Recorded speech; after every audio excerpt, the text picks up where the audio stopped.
Yeah, I'll do my last one. I sort of retired it from my regular rotation for a little bit, but I'm bringing it back and it seems to have stood the test of time.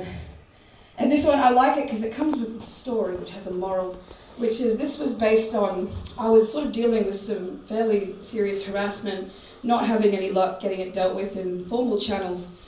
And so out of sheer frustration, I wrote a piece about it. And the first time I ever performed it publicly, I won $1,000. So the best revenge is living well, is the moral of this story. Okay.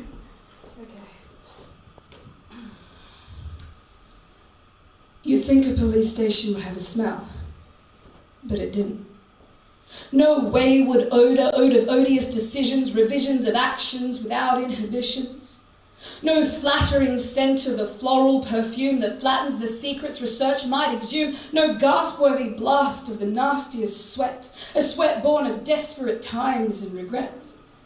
It just wore that vague decoration of cleanliness, the gentle air of chemicals that lets you know a building has been cleaned thoroughly.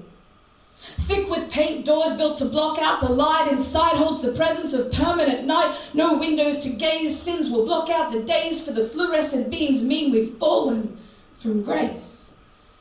The first sound I heard was a woman crying. I tried not to eavesdrop, to leave stop the noise, but it's hard to avoid when no walls fill the voids. She sobbed, wrung her hands, let her tears stain the tissues that fell on the paper to outline her issues. I should want to help, just to offer a shoulder, but such boldness folds me. What would I have told her? I had my own tears to cry that day. The young cop stepped up, said my name, took a seat. The fear then crept up with the same pulsing beat as I told him my story, not skipping a detail. The email I printed lay bare at his feet. Disinterest, shrugs. Not much we can do, but make sure to call if he comes after you. I went to the police that day with evidence of a man following me for 2 hours.